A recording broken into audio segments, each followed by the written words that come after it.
আল্লাহ তাআলা কিয়ামতের কঠিন ময়দানে, যেদিন স্বামী স্ত্রীকে চিনবে না, স্ত্রী স্বামীকে দেখে পালিয়ে যাবে, বন্ধু বন্ধুরে চিনবে না, পীর সাহেব মুরিদরে চিনবে না, মুরিদ পীর সাহেবরে চিনবে না, দলের কর্মী তার নেতারে চিনবে না, নেতা তার কর্মীরে চিনবে না, বন্ধু বন্ধুরে দেখে পালাবে। এই কঠিন মুহূর্তে সূর্যটা মাথার কাছে চলে আসবে, জমিনটা তামার জমিন হবে, আজকের জমিনের মতো নয়।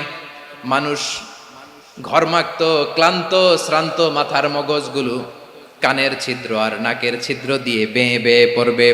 বিশ্বনবী ফরমান, ময়দানে 7 শ্রেণীর ব্যক্তিকে রব্বুল আলামিন তার আরশের নিচে ছায়া দিবেন। তার মধ্যে প্রথম শ্রেণীর ব্যক্তি হলো ইমামুন আদিল।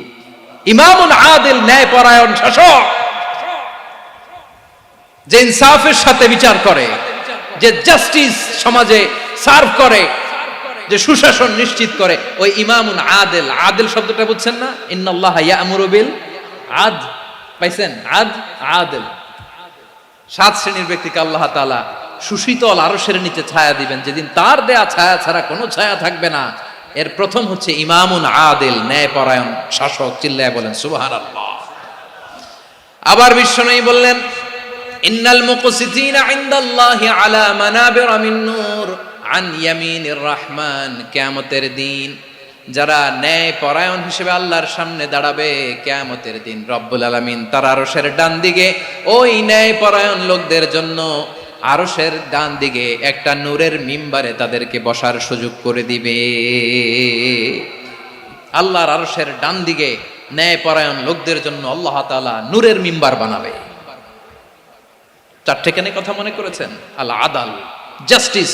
ইন্নাল্লাহা ইয়া'মুরু বিল আদল। আল্লাহ তাআলা এই আদালতের নির্দেশনা দেয়, সুবিচার, সুশাসন। প্রিয় ভাইয়েরা, এটা আমরা বাংলাদেশে চাই কি চাই না? এই যে অরাজকতা, এই যে অন্যায়, এই যে জুলুম, এই যে ইনকনসিস্টেন্সি, সমাজের অসঙ্গতির প্রধান কারণ জাস্টিস নাই, সুবিচার নাই, সুশাসন নাই। শেষবারের মতো আওয়াজ করে বলেন তো, আমরা বাংলাদেশে আদল চাই কি চাই না? তাহলে প্রথম নির্দেশনা শেষ। আল্লাহ তাআলা তোমাদেরকে আদলের আদেশ দেন। এরপরে আল্লাহ বললেন, আমি তোমাদেরকে ইহসানের আদেশ দেই।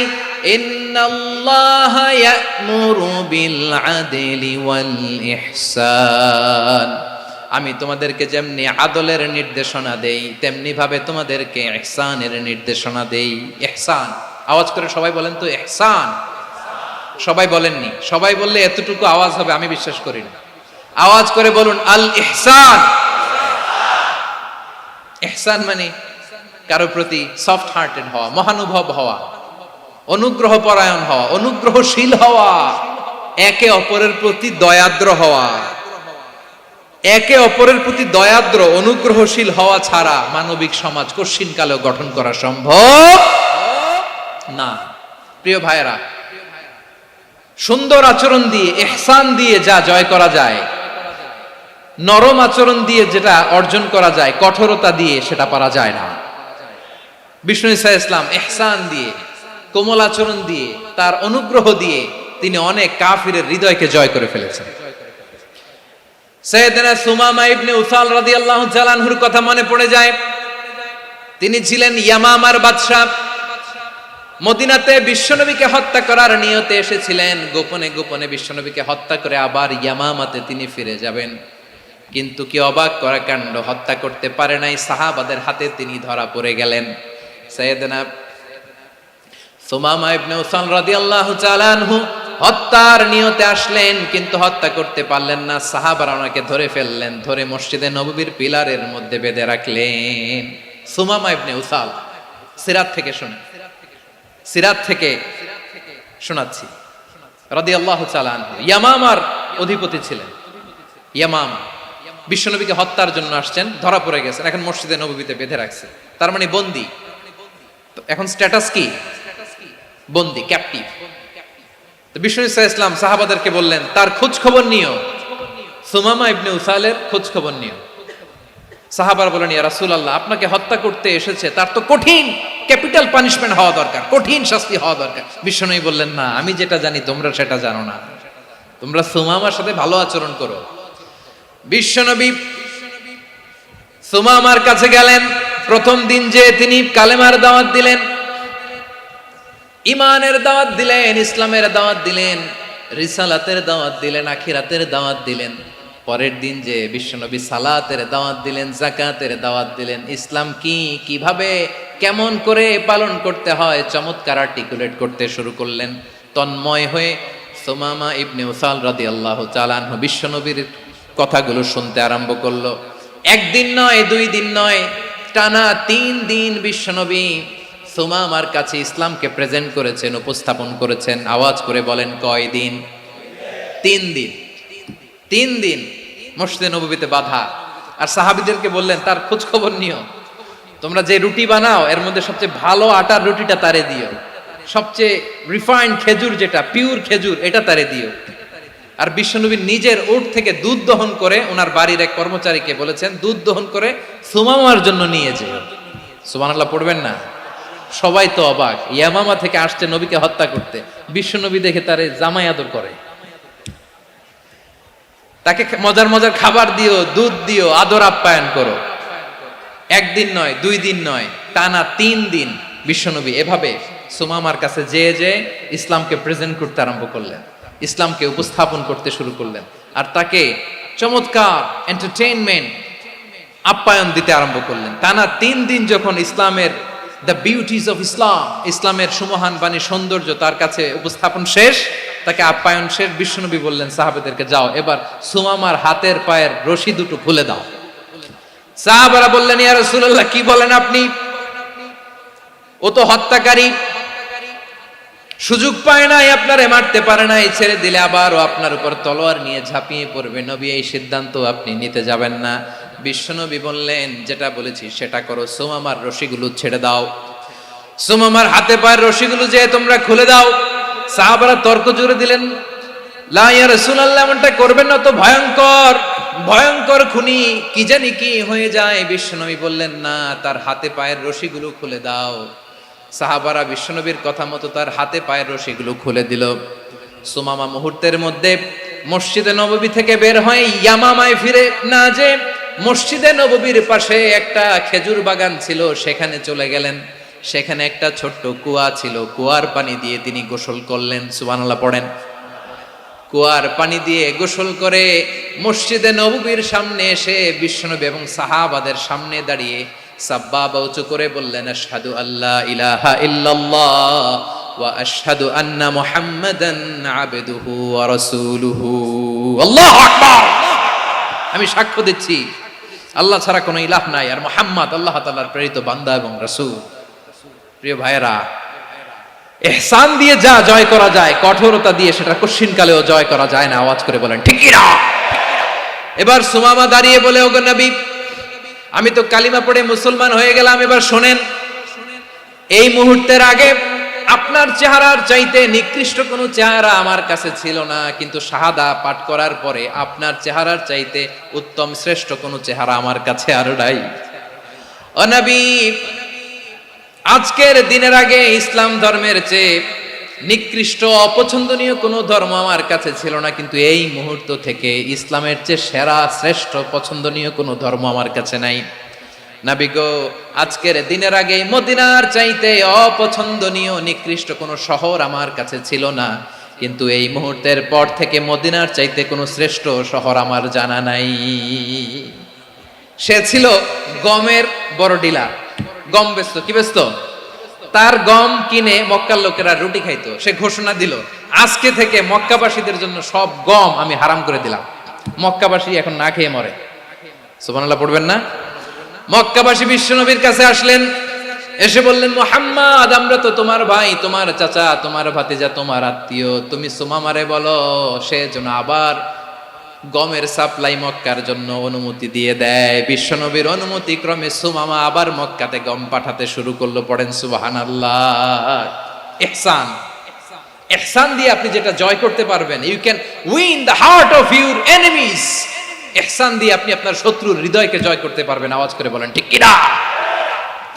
এজন্য আল্লাহ বললেন, ওয়া আনফিকু ফি সাবিলিল্লাহি ওয়ালা তুলকু বিআইদিকুম ইলাত তাহলুকা ওয়া আহসিনু ইন্নাল্লাহা ইউহিব্বুল মুহসিনিন। তোমরা আল্লাহর রাস্তায় দান করবে আর নিজেরা নিজেদেরকে ধ্বংসের হাতে ঠেলে দিও না। তোমরা একে অপরের প্রতি ইহসান করবে, কারণ ইহসানকারীদেরকে আল্লাহ বড্ড ভালোবাসেন। সুবহানাল্লাহ পড়েন। আবার সূরা রহমানে আল্লাহ বললেন, হাল জাযাউল ইহসানি ইল্লাল ইহসান ফাবিআইয়ি আলা, সবাই পড়েন, ফাবিআইয়ি আলাই রাব্বিকুমা তুকাযযিবান। ইহসানের প্রতিদান হিসেবে ইহসানি হয়। বিশ্বনবী সুমামার প্রতি যেমন ইহসান করেছেন, সুমামাও ঠিক তেমন ইহসান ফিরিয়ে দিয়েছে। ঠিক কিনা বলেন? তাহলে এক নম্বরে হচ্ছে আদ, ন্যায় বিচার। দুই নম্বরে সবাই বলে ইহসান, সদাচরণ। ইহসান দুই ধরনের প্রিয় ভাইরা, ইহসান ফিল ইবাদা, ইহসান ফিল মুআমালা। ইহসান ফিল ইবাদা হচ্ছে একাগ্র অনুভবে ইবাদতে ডুব দেওয়া, এর নাম ইবাদতের ইহসান। সুবহানাল্লাহ পড়ো। বিশ্বনবী বলেন ইহসান মানে কি জানো নাকি? হাদিসে জিবরিলে সাইয়েদনা জিবরিল আলাইহিস সালাম বিশ্বনবীকে বললেন, আখবিরনি আনিল ইহসান। নবী আমাদেরকে বলেন ইহসান মানে কি? বিশ্বনবী বললেন, আনতা আবুদাল্লাহা কাআন্নাকা তারাহু ফাইন লাম তাকুন তারাহু ফাইন্নাহু ইয়ারাক। ইহসান মানে হলো এমন ভাবে তুমি আল্লাহর সামনে নিজেকে উজাড় করে ইবাদত করবে, তুমি ভাববে তুমি আল্লাহকে দেখতে পাচ্ছ। আর এটা যদি ভাবা তোমার জন্য কঠিন হয়ে যায়, অন্তত এতটুকু তুমি ভাববা যে আল্লাহ তোমাকে দেখতে পাচ্ছেন। ঠিক কিনা বলেন? ও আমার বীর চট্টলার ভাইয়েরা, কেউ যেটা দেখে না সেটা দেখে কে? এই বিশ্বাস হৃদয়ের মধ্যে আছে? নামাজে যখন দাঁড়ান এই ফিলিংসটা আনা যাবে? হ্যাঁ, এশার সালাত তো এখনো হয় নাই না? আলোচনা শেষে এশার সালাত এখানে অনুষ্ঠিত হবে, তাই না? আচ্ছা বলুন তো, আমরা এশার সালাত পর্যন্ত বেঁচে থাকবো এই গ্যারান্টি আছে কার কার? হাত তোলেন। কয়েকজন হাত তুলছে পেছনে, না বুঝে তুলে ফেলছে। এশা পর্যন্ত যে আমরা হায়াত পাবো কোনো গ্যারান্টি আছে? সবাই আওয়াজ করে বলেন, গ্যারান্টি আছে? গ্যারান্টি নাই।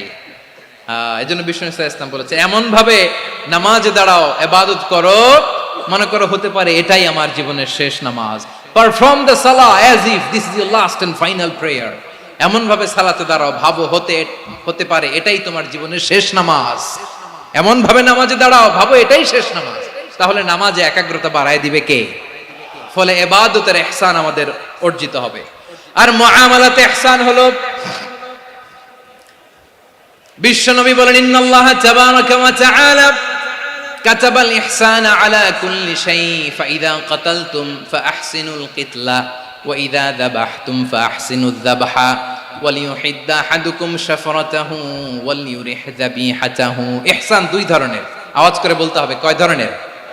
সবাই বলুন আওয়াজ করে, কয় ধরনের? একটা হচ্ছে ইহসান ফিল ইবাদা, ইবাদতে ইহসান।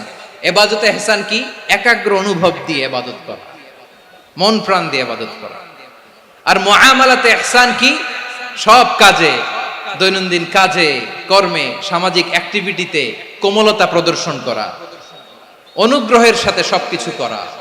আল্লাহ তাআলা ইন্নাল্লাহা তাবারাকা ওয়া তাআলা কাতাবাল ইহসানা আলা কুল্লি শাই, তিনি সব কিছুর ব্যাপারে ইহসানকে আবশ্যক করেছেন। সবকিছু, মুমিনের সব কাজে ইহসানের পরশ থাকবে। ওয়া ইযা কাতালতুম ফাহসিনুল কিতলা, বিষ্ণুই বলেন তুমি যখন কাউকে হত্যা করো ইহসানের সাথে করো। সুবহানাল্লাহ পড়বেন না? যখন হত্যা করো তখনও ইহসানের সাথে। আচ্ছা হত্যা করবো আবার ইহসান আসবে করতে করে, তো মেরেই ফেলবো আমি। আল্লাহ, ও ভাই একজন খুন করেছে, খুনি, রাষ্ট্রীয় আইনে তার শাস্তি হয়েছে ডেথ পেনাল্টি, মৃত্যুদণ্ড। এখন মৃত্যুদণ্ড দেখে আপনি যেমনে মন চায় তেমনে মারবেন লোকটারে? ওর নাক কেটে ফেলতে পারবেন? ওর কান কাটতে পারবেন? ওর চোখ উপড়ে ফেলতে পারবেন আপনি? যেমন মন চায় তার অঙ্গহানি করা যাবে না। ইহসানের সাথে তাকে হত্যা করে। সুবহানাল্লাহ, this is Islam, this is the true essence of Islam. ওয়া ইযা যাবাহতুম ফাহসিনুয যাবহা, যখন জবাই করবে তখনও ইহসানের সাথে জবাই করো। করব জবাই, ওইখানেও নাকি ইহসান। আচ্ছা কুরবানির দিন আমরা পশুগুলোরে কি করি বলেন সবাই আওয়াজ করে? জবাই। জবাই মানে তো এটার মেরেই ফেলতেছি, একটু পরে তো টুকরো টুকরো করে গোশতগুলো খাবো, এটার তো খাবো। এটা তো মেরেই ফেলবে। বিষ্ণু বলে না, জবের মধ্যেও মুমিনের জবের ভেতরেও ইহসানের পরশ থাকা চাই। যখন জবাই করবে প্রাণীটাকে হাত পা টাইট করে বেঁধে নাও, ছুরিটাকে শার্পেন করে নাও, ধারালো করে নাও, যাতে অল্প সময়ে জবাইটা হয়ে যায়, প্রাণীটা যাতে কম কষ্ট পায়। সুবহানাল্লাহ পড়ে। দিস ইজ কল্ড ইহসান। ইহসান আল্লাহ তাআলা যেমনি আদলের আদেশ করেছেন, ন্যায় বিচার জাস্টিস এনশিওর করতে বলেছেন, সমাজে ইহসানের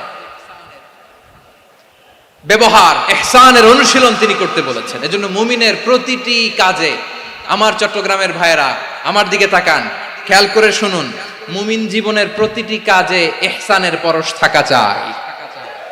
আমরা যেন আমাদের পরিবারের প্রতি ইহসান করি, আমরা যেন আমাদের কর্মচারীদের প্রতি ইহসান করি, আমরা যেন আমাদের কলিগদের প্রতি ইহসান করি, আমরা যেন আমাদের ভাইদের প্রতি ইহসান করি।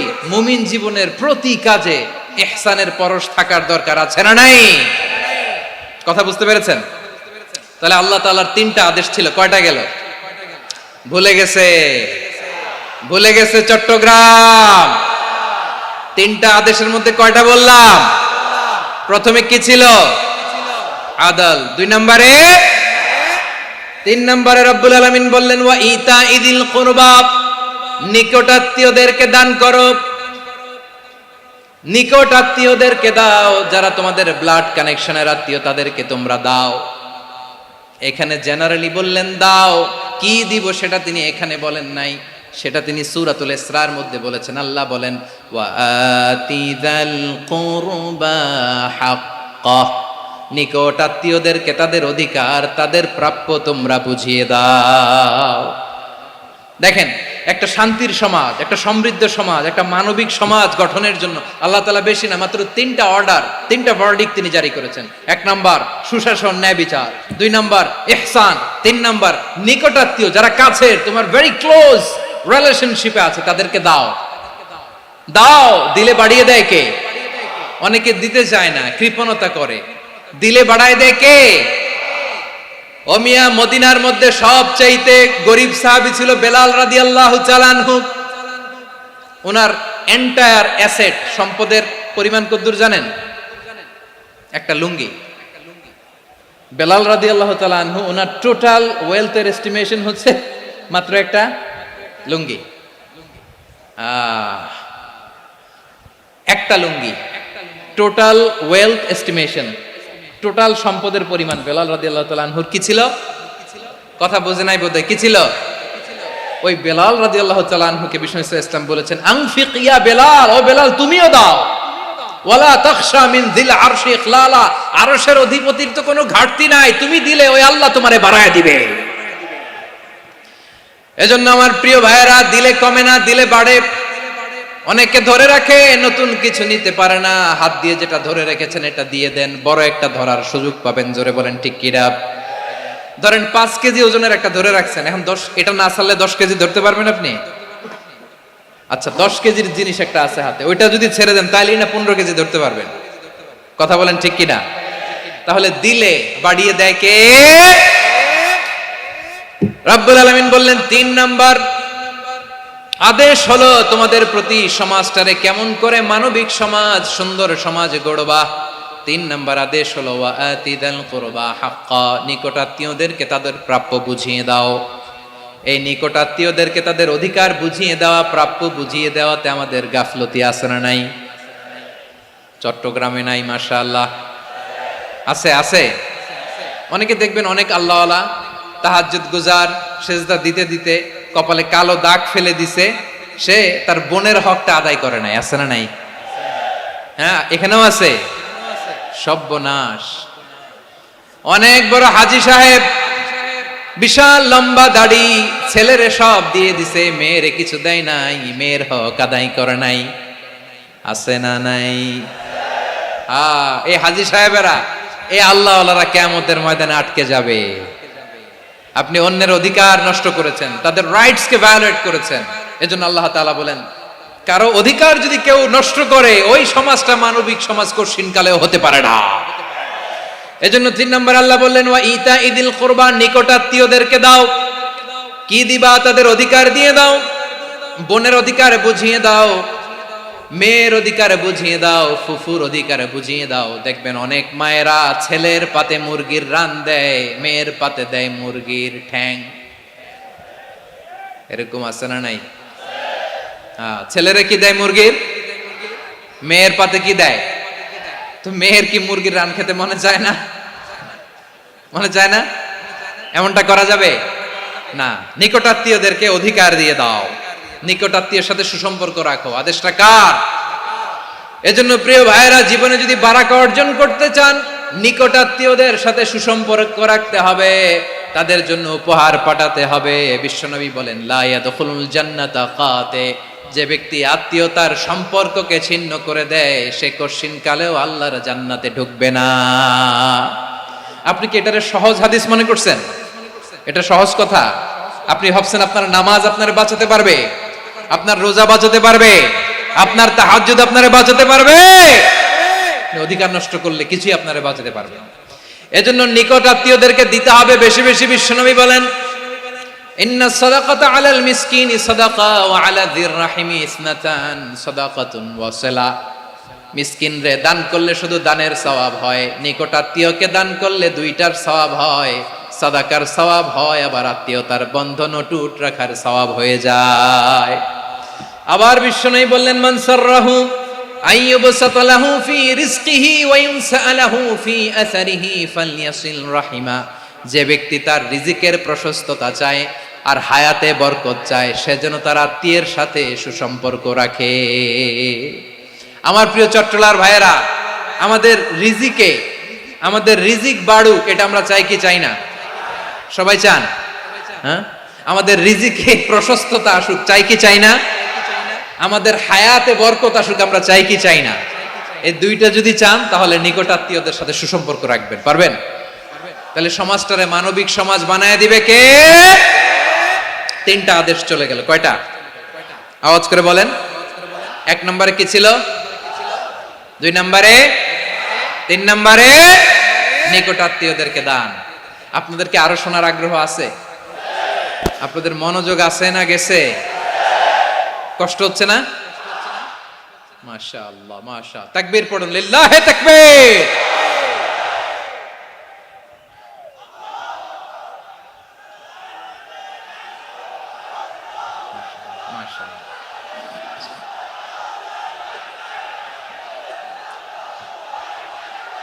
আমার প্রিয় ভাইয়েরা,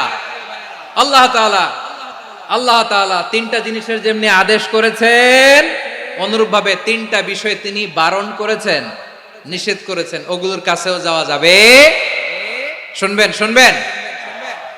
রাব্বুল আলামিন বলেন, ওয়ায়ানহা আনিল ফাহশাই ওয়াল মুনকারি ওয়াল বাগি। আমি যেমনি তিনটি বিষয়ে আদেশ করলাম, অনুরূপভাবে তিনটি বিষয়ে বারণ করলাম, নিষেধ করলাম। আমার এক নাম্বার নিষেধাজ্ঞা হলো অশ্লীলতার প্রতি। ফাহশা, ওয়ায়ানহা আনিল ফাহশা। আল্লাহ তাআলা অশ্লীলতাকে নিষেধ করেছেন। কোন জিনিসকে? সবাই বলুন, কোন জিনিসকে? যত ধরনের, যত টাইপের, যত ক্যাটাগরির অশ্লীলতা হতে পারে, সব অশ্লীলতাকে হারাম করেছেন কে? ফাহশা মানে কি? কথায়, কাজে, আচরণে, কমেন্ট, ফেসবুকের কমেন্টসে যত ধরনের নোংরামো আছে, যত ধরনের অশ্লীলতা আছে, এটাকে আরবিতে বলে ফাহশা। এটাকে কি বলে?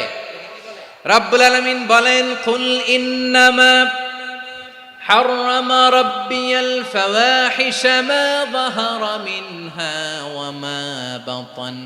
ও নবী, আপনি বলে দেন, আমার রব প্রকাশ্য, অপ্রকাশ্য, স্পষ্ট কিংবা অস্পষ্ট, দৃশ্যমান কিংবা অদৃশ্যমান সব অশ্লীলতাকে হারাম করেছেন। সব ধরনের অশ্লীলতা হারাম, সব ধরনের। আল্লাহ তাআলা আমাদেরকে অশ্লীলতা থেকে বাঁচান, অশ্লীলতা থেকে তিনি আমাদেরকে হেফাজত করুক। পড়েন আমিন। এবার বলেন, আমাদের সমাজে অশ্লীলতা আছে না নাই? চট্টগ্রামে নাই?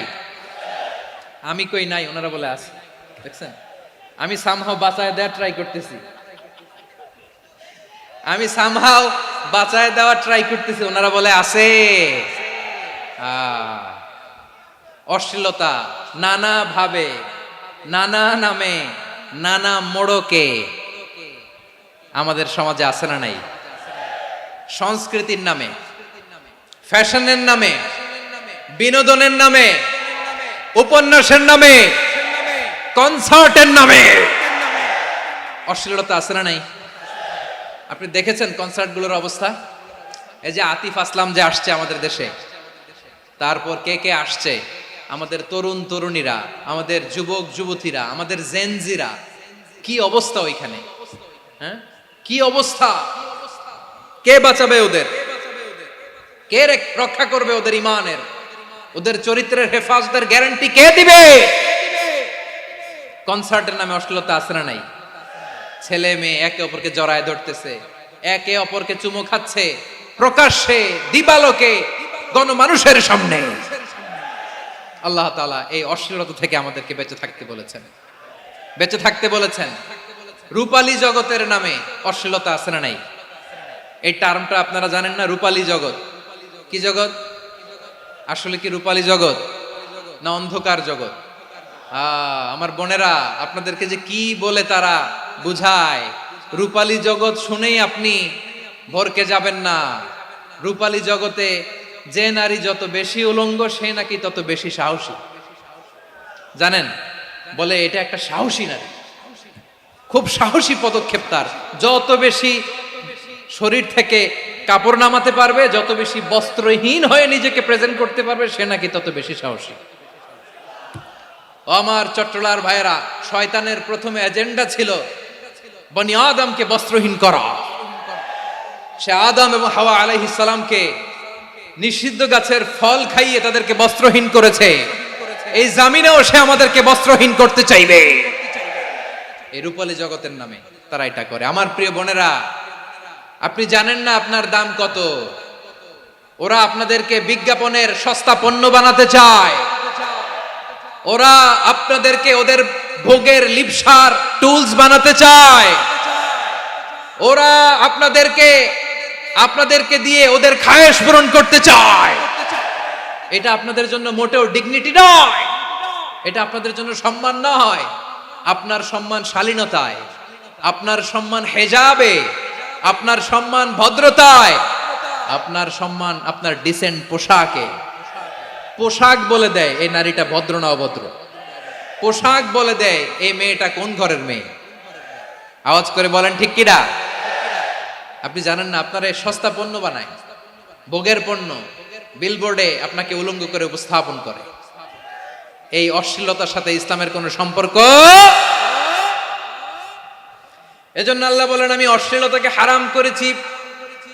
অশ্লীলতাকে হারাম করার প্রথম কারণ হলো এর মাধ্যমে মানবতাকে অপমানিত করা হয়।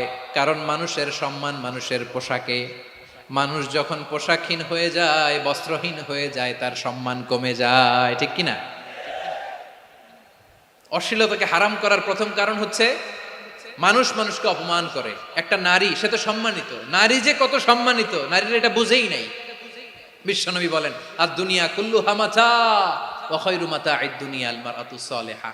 আমার বোনেরা, 5টা প্যান্ডেলে আপনারা এলইডিতে আমার আলোচনা শুনছেন, আমি জানি। আপনাদের এই গর্ভ যে কত দামি আপনি জানেন না। আপনার পেট থেকেই আসবে আগামী দিনের সালাহুদ্দিন আল আইয়ুবী।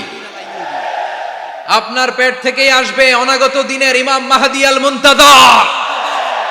আপনার পেট থেকেই আসবে অনাগত দিনের ফয়সাল, ওয়াসিম, মুগ্ধ, আবু সাইদের মতো বীর যোদ্ধা।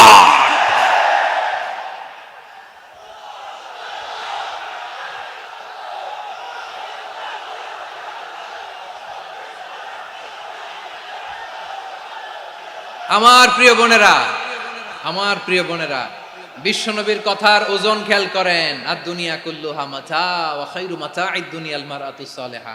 দুনিয়ার সবকিছুই অ্যাসেট, এর মধ্যে সবচেয়ে দামি অ্যাসেট নেককার নারী। আপনার গর্ভ যে কত দামি আপনি জানেন না। নিজের সময়টাকে কাজে লাগান, কোরআন পড়েন, সুন্নাহ পড়েন। আপনার অনেক দায়িত্ব ঘরে। You are the MD of your family. একটা family it's a very big institution. পরিবার একটা অনেক বড় প্রতিষ্ঠান। and you are the MD of your institution. আপনি এই পরিবারের MD, managing director of your family. এখানে আপনার কত দায়িত্ব। আপনি ছেলে মেয়েদেরকে তারবিয়া করবেন, আপনি আপনার স্বামীর জন্য ঘরটার জান্নাতের নীর বানাবেন, আপনার জন্য জান্নাতের ডুপ্লেক্স বাড়ি ওইখানে তৈরি করে রাখবে কে? আপনি যে কত দামি আপনি জানেন না। নারীদেরকে আল্লাহ বানিয়েছেন উচ্চতর করে, নিম্নতর নয়। নারীদেরকে ছোট্ট জিনিস দিলে এটারে বড় করে দেয়। নারীদেরকে ভ্রূণ দিলে, শুক্রাণু দিলে নারী এটারে বাচ্চা বাচ্চা হিসেবে উপহার দেয়, ঠিক কিনা? বিয়ের মাধ্যমে স্বামী যখন তার শুক্রাণু তার স্ত্রীকে উপহার দেয়, স্ত্রী রিটার্নে কি উপহার দেয়? ফুল ফর্ম বেবি, মানব সন্তান। দেখছেন, আপনি দিলেন একটু, কুনি দিছে বিশাল। আপনি যদি নারীকে বাজার এনে দেন, নারী এটাকে সুস্বাদু খাবারে রূপান্তর করে দেয়। আপনি তাকে একটা মুচকি হাসি দিয়ে দেন, সে তার কলিজা দিয়ে দেয়। কিন্তু যদি আপনি তার মনে কষ্ট দেন, সে আপনার জীবনকে জাহান্নাম বানায়া দেয়।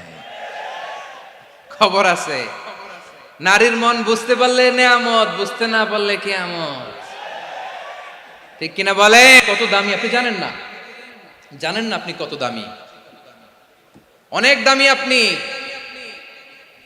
আপনাদেরকে যেন ভোগের সস্তা পণ্য বানাতে না পারে, আপনাদেরকে সচেতন থাকতে হবে, সজাগ থাকতে হবে, কনসার্ন থাকতে হবে। শয়তানের ওই হাতছানির দিকে আর নজর দেওয়া যাবে না। তাহলে কেন আল্লাহ তাআলা এই ফাহশা অশ্লীলতাকে হারাম করলেন? এক নাম্বার, এতে হিউম্যান ডিগনিটি কমে। দুই নাম্বার, এতে মানুষের অধিকার নষ্ট হয়। আপনি বিয়ে করেছেন, এরে পরকিয়া করেন, ওর সাথে এরকম আছে না নাই? স্ত্রীর অধিকার নষ্ট করেছেন। আপনি বিবাহ সম্পর্কে আবদ্ধ হয়েছেন তার সাথে, আপনি পরকিয়া করেন ওই ছেলের সাথে, আপনি আপনার হাজবেন্ডের সাথে বিট্রে করেছেন। এজন্য আল্লাহ অশ্লীলতাকে হারাম করেছে। অশ্লীলতাকে হারাম করার আরেকটা কারণ হচ্ছে আল্লাহ তাআলা এই হিউম্যান জেনারেশনকে এটাকে প্রিজার্ভ করতে চায়। হিফজুন নাসল, এটা মাকাসিদুশ শরিয়ার অনেক গুরুত্বপূর্ণ একটা মাকাসিদ, অনেক গুরুত্বপূর্ণ। আপনার নাসল, আপনার জেনারেশনকে সংরক্ষণ করা। এই যে আসতেছে ফেব্রুয়ারি, কত ফেব্রুয়ারি জানো? এটা কি বিশ্ব ভালোবাসা দিবস? হ্যাঁ, কি দিবস? এই বিশ্ব ভালোবাসা দিবসের সাথে মুসলমানদের কোনো সম্পর্ক নাই। আমার প্রিয় ভাইরা, এই যে আপনি অবৈধ সম্পর্কে জড়ালেন, কেন আল্লাহ অশ্লীলতাকে হারাম করেছে? দেখেন, বলতেছিলাম যে এটা আপনার নাসল, আপনার জেনারেশন, আপনার লিনিয়েজ, আপনার বংশকে প্রিজার্ভ করা। কে কার বাবা, কে কার মা, বাবা মা জানা, প্রজন্মকে প্রিজার্ভ করা, এটা ইসলাম ওয়াজিব করে দিয়েছে। এই যে অবৈধ সম্পর্কের কারণে, বিশ্ব বেহায়া দিবসের কারণে, এগুলোর আউটকাম, আউটপুট হিসেবে মাঝে মাঝে ঢাকা মেডিকেলের ডাস্টবিনে নবজাতকের বাচ্চার কান্নার আওয়াজ শুনতে পাওয়া যায়। চট্টগ্রাম মেডিকেলের ডাস্টবিনে নবজাতকের কান্না শুনতে পাওয়া যায়। বীর চট্টলার মুসলমানেরা বুঝতে পারলে আওয়াজ করে বলেন, এই যে চট্টগ্রাম মেডিকেলে যে নবজাতকটা পাওয়া গেল, ওর বাবাকে আমাকে বলেন, ওর বাবাকে, ওর মাকে, ও কোন ফ্যামিলির সন্তান কেউ জানে? আপনি হিউম্যান ডিগনিটিকে অপমান করেছেন না?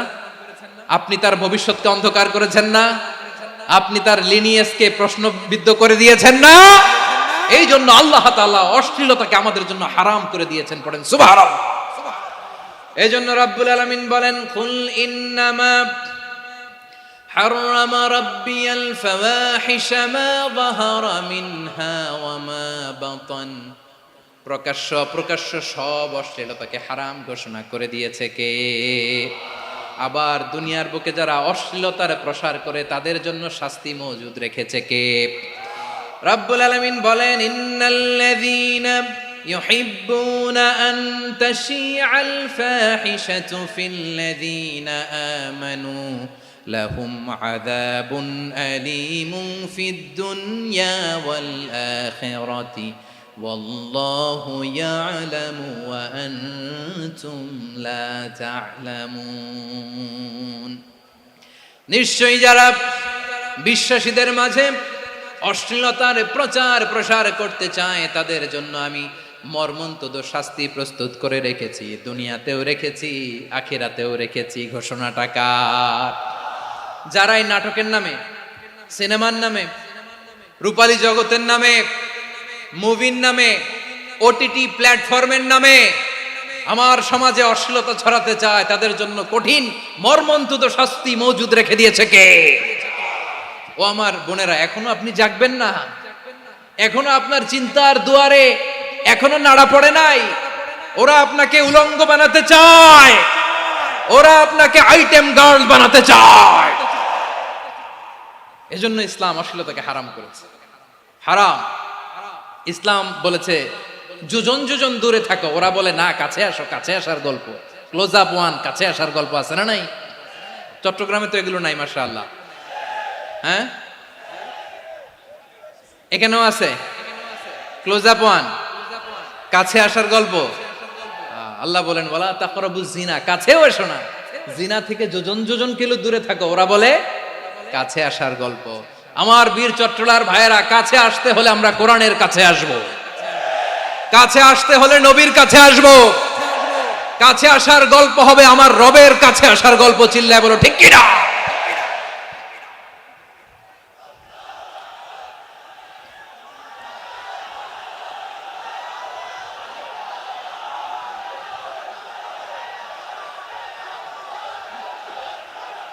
বসুন বসুন আমার ভাইয়েরা। তাহলে অশ্লীলতার সাথে আমাদের কোনো সম্পর্ক? সবাই বলতে পারেননি, আওয়াজ করে বলুন, অশ্লীলতার সাথে আমাদের কোনো সম্পর্ক? আমরা এই সমস্ত ক্লোজ আপ ওয়ান, কাছে আসার গল্পের প্রোগ্রামে যাব?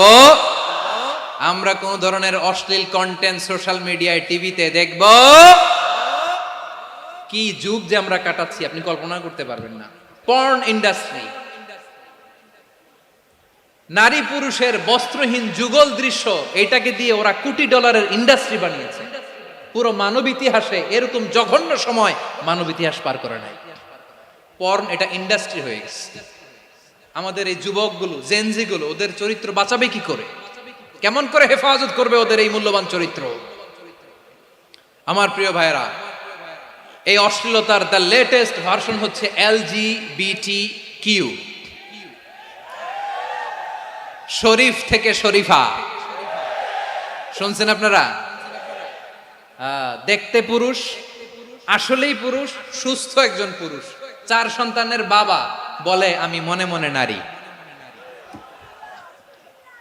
দেখতে নারী, সুস্থ নারী, আসলেই সে দিব্যি একজন নারী, বলে আমি মনে মনে পুরুষ। সবচেয়ে ভয়ঙ্কর অশ্লীলতার সবচাইতে লেটেস্ট ভার্সন হচ্ছে এই ট্রান্সজেন্ডারিজম। সুস্থ পুরুষ তার বায়োলজিক্যাল গ্রোথকে হরমোন দিয়ে স্টপ করে দিয়ে সে সার্জারি করে নারী হতে চায়, সুস্থ নারী পুরুষ হতে চায়। পুরুষ পুরুষের প্রতি সেক্সুয়ালি আকর্ষণ বোধ করে, এটা লূত আলাইহিস সালামের কওমের মধ্যে ছিল। এটাকেও আল্লাহ কোরআনে ফাহিশা বলেছেন। ওয়ালুতান ইয ক্বালা লিকাওমিহি আতাতুনাল ফাহিশাতা মা সাবাকাকুম বিহা মিন আহাদিম মিনাল আলামিন। লূত আলাইহিস সালাম বললেন, তোমরা কি এমন এক অশ্লীল কার্যক্রমে ডুব দিলে নাকি যেটা গোটা বিশ্বের কেউ কখনো করে নাই, তোমরাই প্রথম করেছো। পড়েন নাউযুবিল্লাহ। এই পশ্চিমের এই রোগ আমার দেশে যেন আসতে না পারে, আমাদের সজাগ থাকতে হবে। প্রিয় ভাইরা, চিল্লায় বলেন ঠিক কিনা? পশ্চিমের অবস্থা ভয়ঙ্কর। পাশ্চাত্যে, আমি যুক্তরাষ্ট্রে ছিলাম অনেকদিন, কয়েক মাস, বিভিন্ন স্টেটে ঘুরেছি। গার্ডিয়ানরা উদ্বিগ্ন, ছেলে মেয়েদেরকে, ছোট্ট ছেলে মেয়ে, ওদেরকে জিজ্ঞেস করে, তুমি how do you feel right now inside yourself? তুমি ভিতরে ভিতরে কেমন ফিল করো? তোমার কি ছেলে ছেলে লাগে না মেয়ে মেয়ে লাগে? আচ্ছা বলেন, এই ছোট্ট বাচ্চাটাও কি এগুলো জেন্ডার অ্যাসাইনমেন্ট বলতে এগুলো কিছু বুঝে? এইভাবে মিসগাইড করা হচ্ছে। কৌতূহল বশত ছোট্ট ছেলে যদি বলে আমার তো মেয়ে মেয়ে লাগে, তখন বলে যে না তুমি মেয়ে, ছেলে না। মা বাবা বাধা দিলে ওকে আলাদা গভর্নমেন্ট হাউসে নিয়ে যাবে। ভয়ঙ্করতম অবস্থা। আমরা একটা সময়ে শুনতাম যে হুজুর আমার ছেলেটা খুব ভালো, হাফেজে কোরআন, আল্লাহওয়ালা। হুজুর আমার ছেলে দাড়ি রাখছে, আল্লাহওয়ালা। হুজুর আমার ছেলে 5 ওয়াক্ত সালাত জামাতের সাথে পড়ে, তার মানে আল্লাহওয়ালা। পশ্চিমে যে আমি কি শুনছি জানেন? ওরা বলে হুজুর আমার ছেলেটা ইউনিভার্সিটির একটা মেয়ের সাথে প্রেম করে, ও খুব আল্লাহওয়ালা, হুজুর দোয়া করবেন। এর কারণ ওদের কাছে আল্লাহওয়ালার ক্রাইটেরিয়া হচ্ছে হুজুর আমার ছেলেটা আরেক ছেলের পছন্দ করে নাই, আমার মেয়েটা আরেক মেয়েকে ভালোবাসে নাই, এজন্য আমার ছেলেটা আল্লাহওয়ালা, হুজুর ওর জন্য একটু দোয়া করে দিয়েন। কি চ্যালেঞ্জ ওরা ফেস করতেছে। ওনার ছেলে যে আরেক ছেলেরে বিয়ে করবে না, এটাতেই উনি খুশি যে আলহামদুলিল্লাহ আমার ছেলেটা একটা মেয়েরে ভালোবাসে, আমার মেয়েটা একটা ছেলেরে ভালোবাসে, মানে এটা খুব আল্লাহওয়ালা। নাউজুবিল্লাহ পড়তে পারলেন না? এজন্য অশ্লীলতার সাথে আমাদের কোনো সম্পর্ক। রব্বুল আলামিন বলেন ওয়ায়ানহা আনিল ফাহশাই ওয়াল মুনকারি ওয়াল বাগি তিনটা জিনিসকে আমি নিষিদ্ধ করলাম।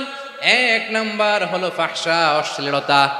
দুই নাম্বারে হলো মুনকার, সমস্ত মন্দ কাজ। আপনাদের মনোযোগ আছে না? শেষ করে দিব? আর 2-1 মিনিট শুনবেন? আচ্ছা বলি তাহলে, আর 2-1 মিনিট। তাহলে নিষেধাজ্ঞা জারি করেছেন তিনটা জিনিসের উপর। এক নাম্বার কি? ফাহশা, অশ্লীলতা। দুই নাম্বার মুনকার। মুনকার মানে হচ্ছে যত মন্দ কাজ, খারাপ কাজ, বাজে কাজ, এটার বলে মুনকার। এটার কি বলে? আপনারা পড়ছেন না, তা'মুরুনা বিল মা'রুফি ওয়া তানহাউনা আনিল মুনকার। ভালো কাজের আদেশ, সৎ কাজের আদেশ, অসৎ কাজের নিষেধ। মুনকার, মুনকার হচ্ছে মানুষের স্বাভাবিক বিবেকবোধ যেটাকে খারাপ বলে, ওইটাই মুনকার। পৃথিবীর সব আসমানি গ্রন্থ যেটাকে খারাপ বলেছে, মানুষের স্বাভাবিক বিবেকবোধ যেটাকে খারাপ বলেছে, এগুলো সব মুনকার। যেমন ইফটিজিং, এটা কি ভালো না খারাপ? মজুদদারি, খাদ্যে ভেজাল দেওয়া, ওজনে কম দেওয়া, মাছে ফরমালিন মিশানো, চাঁদাবাজি, টেন্ডারবাজি, দখলবাজি, এগুলো আমাদের স্বাভাবিক বিবেকেই বলে এগুলো খারাপ, এগুলো হচ্ছে মুনকার। আল্লাহ তাআলা এই মুনকার থেকে আমাদেরকে বেঁচে থাকতে বলেন, আর শয়তান এই মুনকারের প্রতি আমাদেরকে উদ্বুদ্ধ করে। আল্লাহ তাআলা বললেন, ইয়া আইয়ুহাল্লাযীনা আমানু লা তাত্তাবিউ খুতুওয়াতিশ শাইতান ফাইন ওয়া মান ইয়াত্তাবি' খুতুওয়াতিশ শাইতানি ফাইন্নাহু ইয়া'মুরু বিল ফাহশাই ওয়াল মুনকার। আল্লাহ বললেন, আমার গোলামেরা শোনো শোনো, ও আমার বিশ্বাসী বান্দারা খবরদার, তোমরা কশিনকালেও শয়তানের পদাঙ্ক অনুসরণ করবে না, কারণ শয়তান তোমাদেরকে অশ্লীলতা এবং মন্দ কাজের দিকে উদ্বুদ্ধ করে। আমাদের কাজ হচ্ছে শয়তান আমাদেরকে যেদিকে নিতে চায় আমরা তার উল্টা দিকে যাব, ঠিক কিনা বলে? শয়তান এই মন্দ কাজকে আমাদের কাছে বিউটিফাই করে, চাকচিক্যময় করে আমাদের সামনে উপস্থাপন করে। এজন্য আল্লাহ বলেন মুনকারকে থামাতে হবে, মুনকার প্রতিরোধ করতে হবে। মুনকার প্রতিরোধের দায়িত্ব শুধু আমাদের নাকি? শুধু আপনার খতিব সাহেবের, ইমাম সাহেবের, নাকি মুসলিম উম্মার সবার? আওয়াজ করে বলুন, মুনকার, অসৎ কাজ প্রতিরোধের দায়িত্ব কার? রাব্বুল আলামিন বলেন, কুনতুম খায়রা উম্মাতিন উখরিজাত লিন-নাসি তা'মুরুনা বিল মা'রুফি ওয়া তানহাউনা আনিল মুনকার। তোমাদেরকে শ্রেষ্ঠ জাতি করে জমিনের মধ্যে আবির্ভূত করা হয়েছে, যাতে করে তোমরা জমিনের ভেতরে সৎ কাজের আদেশ করতে পারো আর অসৎ কাজের নিষেধ করতে পারো। উম্মাহ কুনতুম খায়রা, তাহলে গোটা উম্মার দায়িত্ব, এটা বুঝতে পারছেন তো? আচ্ছা, আরো নিচে আসেন। এরপরে আল্লাহ বললেন, শুধু উম্মাহ না, এই জমিনের রাজত্ব আমি যাদের হাতে দেই, এই জমিনের মালিক আমি যাদেরকে বানিয়ে দেই, যাদেরকে আমি সরকারের দায়িত্ব দেই, তাদেরকেও মুনকার প্রতিরোধের দায়িত্ব দিয়েছে কে? আল্লাহ বলেন, যারা ক্ষমতার মসনদে বসেছে তাদেরকে 4 দফা কর্মসূচি আমি আল্লাহ দিলাম। আওয়াজ করে বলেন, কয় দফা? আল্লাহ বলেন, আল্লাযীনা ইম্মাক্কান্নাহুম ফিল আরদি আকামুস সালাতা ওয়া আতাউয যাকাতা ওয়া আমারু বিল মা'রুফি ওয়া নাহাউ আনিল মুনকার ওয়ালিল্লাহি আকিবাতুল উমুর। যারা এই জমিনের উত্তরাধিকার হয়েছে তারা 4 দফা কর্মসূচি নিয়ে সামনে আগাবা। সালাত কায়েম করবা, যাকাত আদায় করবা, সৎ কাজের আদেশ দিবা, অসৎ কাজ থেকে মুনকার প্রতিরোধ করবা। আদেশটা কার? আমার প্রিয় চট্টলার ভাইরা, পুরো উম্মার দায়িত্ব মুনকার প্রতিরোধ করা, সরকার প্রধানের দায়িত্ব মুনকার প্রতিরোধ করা। এরপর আল্লাহ বলেন, প্রতিটা ফ্যামিলির যিনি প্রধান, সিইও, বাবা, প্রত্যেক বাবারও দায়িত্ব এই মুনকার প্রতিরোধ করা। আওয়াজ করে বলেন ঠিক কিনা? যেমনটি সাইয়েদনা লুকমান আলাইহিস সালাম ওনার কলিজার টুকরা সন্তানকে আদেশ করেছেন, ইয়া বুনাইয়া আকিমিস সালাতা ওয়া'মুর বিল মা'রুফি ওয়ানহা আনিল মুনকার। পড়েন সুবহানাল্লাহ। বাবা ছেলেকে সবক দিচ্ছে। কে সবক দিচ্ছে? কাকে? লুকমান আলাইহিস সালাম ছেলেকে বলতেছে, ওরে আমার কলিজার টুকরা সন্তান, ওরে আমার বাছা, নামাজ কায়েম করবা, সৎ কাজের আদেশ দিবা, আর মুনকার প্রতিরোধ করবা, অসৎ কাজ, সমাজ থেকে খারাপ কাজকে ঝেঁটে বিদায় করে দিবা। তাহলে দেখেন আমি স্টেপ বাই স্টেপ নামলাম। পুরা উম্মার দায়িত্ব, জমিনের উত্তরাধিকারী আল্লাহ যাদেরকে বানিয়েছেন সরকার, তাদের দায়িত্ব, প্রতিটি ফ্যামিলির প্রধানের দায়িত্ব, এরপরে বিশ্বনবী বলেন সচেতন প্রতিটি মুসলিমের দায়িত্ব সমাজ থেকে মুনকারকে উৎখাত করা। বিশ্বনবী বলেছেন মান রাআ মিনকুম মুনকারান ফালিয়ুগাইয়িরহু বিয়াদিহি ফাইন লাম ইয়াস্তাতি ফাবিলিসানিহি ওয়া ইন লাম ইয়াস্তাতি ফাবিকলবিহি ওয়া যালিকা আযআফুল ঈমান। সমাজে যে মুনকার দেখবে, খারাপ কাজ দেখবে, সে যেন হাত দিয়ে সেটাকে থামায়। কি দিয়ে? আপনাদের তো হাত নাই না? হাত আছে, হাত আছে। ওরা যেই হাত দিয়ে অন্যায় করে ওইটা প্রতিরোধের জন্য আমাদেরও হাত আছে না নাই? থামাতে হবে, থামাতে হবে।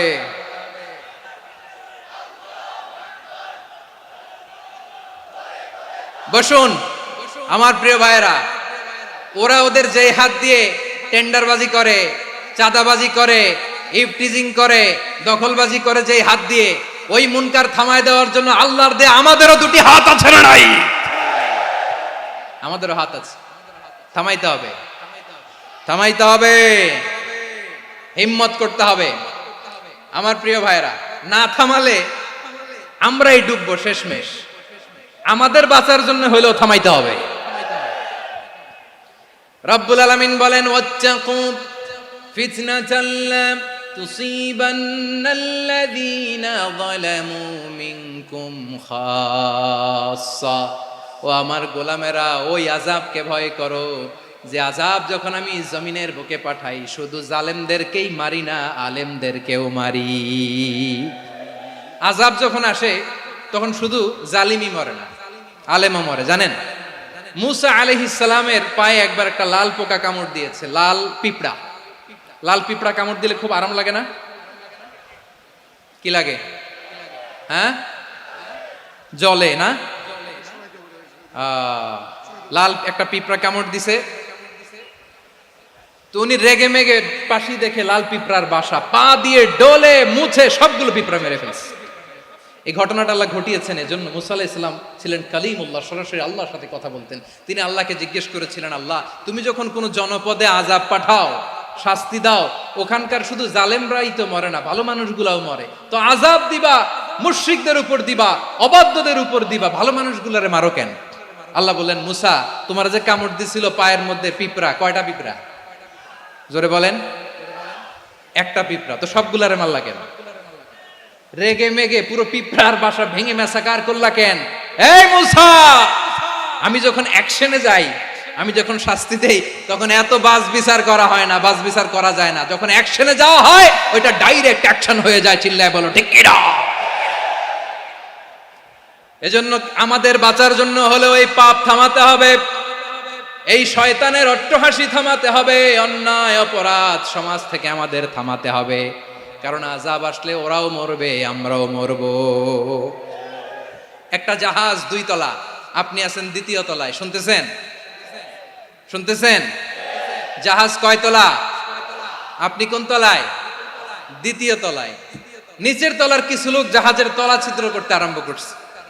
কি ছিদ্র করতেছে? আচ্ছা, জাহাজের তলা ছিদ্র করলে তলা দিয়ে কি ঢুকে? এখন আপনি যদি বলেন আমার কি, আমি তো 2 তলায়, আমার কি, আমি তো সেফ, আমি তো সেফ জোন, আমি তো ভালো আছি, আমি তো ভালো আছি, ওরা ছিদ্র করে ওরা মরবে। আসলে কি শুধু ওরা মরবে, নাকি তলা ফুটো হলে ভিতরে পানি ঢুকলে আপনারও শরীর সমাধি হবে?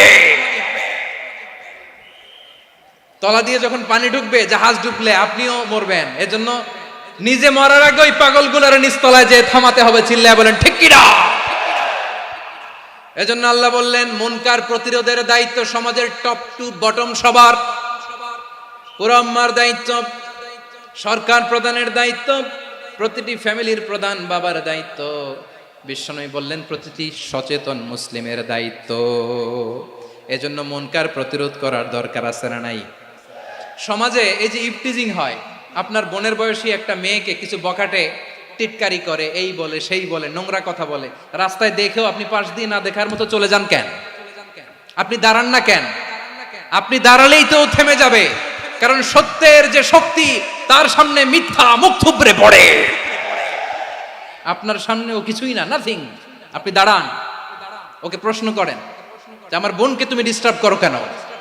আপনাকে দেখে আরো 5 জন দাঁড়াবে, 5 জনকে দেখে আরো 10 জন দাঁড়াবে। আমাদের নীরবতা আর আমাদের নিশ্চুপ থাকাই জালিমদেরকে আরো শক্তিশালী জালিম বানিয়েছে। এজন্য মুনকার প্রতিরোধের দায়িত্ব আমাদের সবার। টেন্ডারবাজি, চাঁদাবাজি, দুর্নীতি, অপরাধ, দখলদারিত্ব, মজুদদারি, এগুলো সব কিছু একসাথে প্রতিরোধ করতে হবে, ঠিক কিনা বলেন? একটা মানবিক সমাজ যদি চাই, প্রতিরোধ করতে হবে। প্রিয় ভাইয়েরা, আল্লাহর শপথ নিয়ে বলি, এই নাসিহাতগুলো সবার জন্য, সব দলের জন্য, সব মতের মানুষের জন্য। আমরা কোনো দলের প্রতি মানুষকে ডাকি না, আমরা ডাকি ইসলামের দিকে। সব দলের, সব মতের, সব মানুষদেরকে আমরা আহ্বান জানাই, আসুন আমরা একটা সুন্দর সমাজ বিনির্মাণ করি। এই যে নতুন বাংলাদেশের এক সুযোগ এসেছে, আর জীবনে হয়তো আসবে না, সামনের 100 বছর এই সময় আসবে না। আসুন দেশটাকে আমরা সাজাই, আসুন আমরা দুর্নীতি বন্ধ করি, আসুন আমরা চাঁদাবাজি বন্ধ করি, আসুন আমরা দখলদারিত্ব বন্ধ করি, আসুন আমরা এক দল আরেক দলকে নিশ্চিহ্ন করার যে রাজনীতি, এটা বন্ধ করি। সব দলের প্রতি আমার আহ্বান। আমি কিছুদিন আগে একটা নিউজ দেখলাম, ওই যে লন্ডনে বসে জনাব তারেক রহমান সাহেবকে আমি ধন্যবাদ দিতে চাই। উনি সংবাদ শোনা মাত্রই ওনার দলের অনেক চাঁদাবাজকে উনি বহিষ্কার করেছে। I do appreciate. প্রতিটি দলের এরকম ইনিশিয়েটিভ নেওয়ার দরকার আছে না নাই? যে কোনো দলে এই প্র্যাকটিসটা থাকার দরকার আছে না নাই? চাঁদাবাজদের সাথে আপনারা নিজেদেরকে মুক্ত ঘোষণা করবেন যে এরা আমার দলের কর্মী হতে পারে না।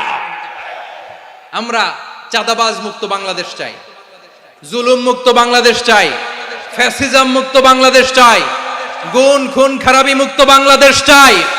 আমরা নতুন ভোরের বাংলাদেশ চাই।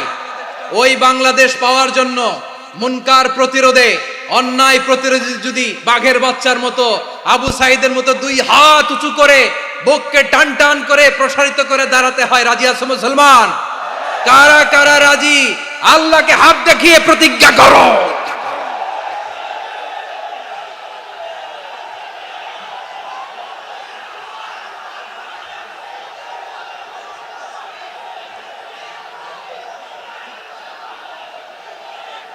আমার প্রিয় ভাইয়েরা, বসুন বসুন আমার ভাইয়েরা। রাব্বুল আলামিন বলেন, ওয়ায়ানহা আনিল ফাহশাই ওয়াল মুনকারি ওয়াল বাগি ইয়াইদুকুম লাআল্লাকুম তাযাক্কারুন। বসুন। আল্লাহ বললেন, আমি অশ্লীলতাকে নিষেধ করি, আমি সব ধরনের মন্দ কাজকে নিষিদ্ধ করি, সব শেষে আমি সীমা লঙ্ঘনকে তোমাদের জন্য নিষিদ্ধ করি। আলোচনা মনে আছে তো, না ভুলে গেছেন? নিষিদ্ধ করেছেন কয়টা জিনিস? 1 নম্বরে অশ্লীলতা, 2 নম্বরে মুনকার তথা সব মন্দ কাজ, 3 নম্বরে আল বাগি, সীমা লঙ্ঘন, ক্রসিং দ্য লিমিট। সীমা লঙ্ঘন করা ভালো না। We all should know our limits. চিল্লায় বলেন ঠিক কিনা? একই আয়াতে আল্লাহ বললেন, কুল ইন্নামা হাররামা রাব্বিয়াল ফাওয়াহিশা মা যাহারা মিনহা ওয়া মা বাতানা ওয়াল ইসমা ওয়াল বাগিয়া বিগাইরিল হক। অন্যায় ভাবে যে অবাধ্য হয়, যে সীমা লঙ্ঘন করে, তাদেরকেও আমি এটা হারাম করে দিলাম। সীমা লঙ্ঘন করা হারাম, সীমা লঙ্ঘন করা হারাম। আল্লাহ বারবার আমাদেরকে ওয়ার্নিং দেয়। যখন আমরা থামি না তখন আল্লাহ ধরে, আর যখন ধরে তখন ছাড়ে না। ধরে না, ধরলে আল্লাহ। ফেরাউনকে কিন্তু হুট করে ধরে নাই, আপনারা জানেন 9 বার ওয়ার্নিং দিয়েছে। ফেরাউনকে আল্লাহ তাআলা ওয়ার্নিং দিয়েছিল কয়বার? বীর চট্টলার বীর সেনানীরা আওয়াজ করে বলেন, ফেরাউনকে ধরার আগে ওয়ার্নিং দেওয়া হয়েছিল কয়টা? রাব্বুল আলামিন বলেন, ওয়ালাকাদ আতাইনা মূসা 9 আয়াতিন বাইয়িনাত। 9টা মুআজিজা দেখিয়েছি। 1 2 3 বারবার এইভাবে রিমাইন্ডার, ওইভাবে রিমাইন্ডার, এইভাবে নসিহাত, ওইভাবে দাওয়া। ফাকুলা লাহু কাওলান লাইয়িনা, নরম করে বলো, সফট করে বলো, যত ওয়ে হতে পারে দাওয়া মেথডোলজি। মূসা আলাইহিস সালামের সব অ্যাপ্লাই শেষ। 10ম বারে যে আল্লাহ ধরছে, 10ম বারে যে ধরেছে। এজন্য আল্লাহ বলেন, আমি সীমা লঙ্ঘনকে পছন্দ করি না। কোরআনের অন্য আয়াতে বাগীকে বলা হয়েছে আল ইতিদা। সীমা লঙ্ঘন যারা করে তাদেরকে আল্লাহ বলেছেন মুতাদিন। وقاتلوا في سبيل الله الذين يقاتلونكم ولا تعتدوا إن الله لا يحب المعتدين। আমি সীমা লঙ্ঘনকারীদেরকে কোশ্চিনকালেও পছন্দ করি না। আমরা যেন সীমা লঙ্ঘন না করি, রাজি আছেন তো? যে কোনো ক্ষেত্রে ইবাদতে যেন সীমা লঙ্ঘন না করি। অনেকে আমরা ইবাদতে সীমা লঙ্ঘন করে ফেলি। বিশ্বনবী সাল্লাল্লাহু আলাইহি ওয়াসাল্লাম যেটা শিখিয়েছেন এর বাইরে যে অতিরিক্ত বুজুর্গ হতে চায় এরকম আছে না নাই? করা যাবে না, কোনো ক্ষেত্রেই সীমা লঙ্ঘন করা যাবে, এমনকি যুদ্ধ ক্ষেত্রেও না। বিশ্বনবী সাল্লাল্লাহু আলাইহি ওয়াসাল্লাম বলেন খবরদার যুদ্ধ ক্ষেত্রেও সীমা লঙ্ঘন করো না। কি সুন্দর ইসলাম আমরা পেয়েছি। বিশ্বনবী বলেন খবরদার যুদ্ধের ময়দানে কোনো নারীর গায়ে হাত তোলো না, কোনো শিশুর গায়ে হাত তোলো না, কোনো গবাদি পশু হত্যা করো না, কোনো শস্য ক্ষেত্র ধ্বংস করো না, ইবাদতরত অন্য ধর্মের কোনো সন্ন্যাসীর গায়ে হাত তোলো না। বলেন সুবহানাল্লাহ। তাহলে আমরা সীমা লঙ্ঘন করতে পারবো? প্রিয় ভাইরা, একটা সুখী সমৃদ্ধ শান্তির সমাজ, মানবিক সমাজ যদি আমরা গঠন করতে চাই, আমাদের আল্লাহর দেয়া কয়টা আদেশ মানতে হবে বলেন দেখি? সবাই বলেন কয়টা? আর বেঁচে থাকতে হবে কয়টা জিনিস থেকে? আওয়াজ করে বলেন কয়টা? আচ্ছা, আদেশ নাম্বার 1 কি ছিল বলেন? আল্লাহর আদেশ কি? 1 নাম্বার আদাল, ন্যায়পরায়ণতা। আমরা সুবিচার, সুশাসন, ন্যায় বিচার চাই কি চাই না? 2 নম্বরে কি ছিল?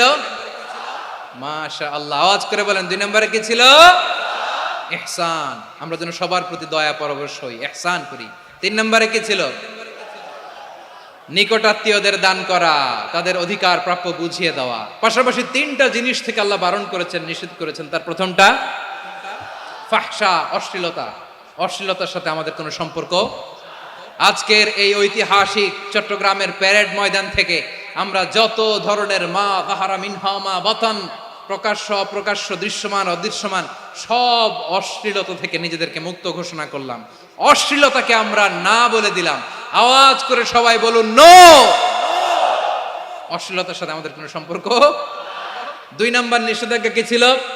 আল মুনকার, সমাজের যত মন্দ কাজ এগুলোকে আমরা প্রতিরোধ করব। রাজি আছেন তো সবাই? 3 নম্বরে আল বাগি, সীমালঙ্ঘন। কোন মুসলিম সীমালঙ্ঘন করে না, এমনকি যুদ্ধ ক্ষেত্রেও না। আওয়াজ করে বলেন ঠিক কি না? রব্বুল আলামিন শেষে বললেন ইয়াইদুকুম লাআল্লাকুম তাযাক্কারুন, আল্লাহ তোমাদেরকে উপদেশ দেন যাতে তোমরা শিক্ষা গ্রহণ করো। আমরা উপদেশ দিব, আমরা জোর করে কাউরে কিছু মানাতে চাই না। লা ইকরাহা ফিদ্দিন ওয়া যাক্কির ফাইন্না যিকরা তানফাউল মুমিনিন। উপদেশ দিলে এটা মুমিনদের কাজে দেয়। লাস্তা আলাইহিম বিমুসাইতির ইন্নামা আনতা মুযাক্কির। নবী হে, আপনি রিমাইন্ডার দাতা, আপনি উপদেশ দিবেন। আমরাও বিশ্বনবীর এই হাদিসগুলো থেকে, কোরআনের আয়াত থেকে রিমাইন্ডার, এই কথামালা, বাণী বাহক হিসেবে এই বাণীগুলো আপনাদের সাথে কাছে পৌঁছে দিলাম। আমরা আল্লাহ তাআলার কাছে প্রার্থনা করি, আল্লাহ আমরা যেন আদল দিয়ে আমাদের সমাজকে গঠন করতে পারি। আল্লাহ আমরা যেন ইহসান করতে পারি, আমরা যেন নিকটাত্মীয়দের দান করতে পারি। আল্লাহ যত ধরনের অশ্লীলতা, অনাচার, মন্দ কাজ, সীমালঙ্ঘন, অবাধ্যতা থেকে যেন আমরা বেঁচে থাকতে পারি। আল্লাহ তাআলা আমাদের সবাইকে কথাগুলো বোঝার ও আমল করার তৌফিক দান করুক। হাযা মা ইনদি ওয়াল ইলমু ইনদাল্লাহ আলাইহি তাওয়াক্কালতু ওয়া ইলাইহি উনীব। প্রিয় ভাইরা, আমি আপনাদের সবার জন্য দোয়া করি, আপনারাও আমার জন্য দোয়া রাখবেন। আমাদের পাশেই আছেন আমাদের সকলের শ্রদ্ধাভাজন আমাদের মুরব্বী আওলাদে রাসূল আনোয়ার হোসেন তাহের জাবির আল মাদানী হাফিজাহুল্লাহ ওয়া রাআ। সবাই বসুন। উঠবেন না? কেউ উঠবেন না? উঠলেন কেন? উঠলেন কেন? প্যারেড ময়দানের প্রোগ্রাম তো এরকম হইতে পারবে না। বসুন, এটা আল্লামা সাঈদীর স্মৃতি বিজড়িত মাহফিল। বসুন, বসুন, এই মাহফিলের আদব আছে। বসুন, বসুন। সুশৃঙ্খল ভাবে আমরা আখির মোনাজাতে অংশগ্রহণ করব।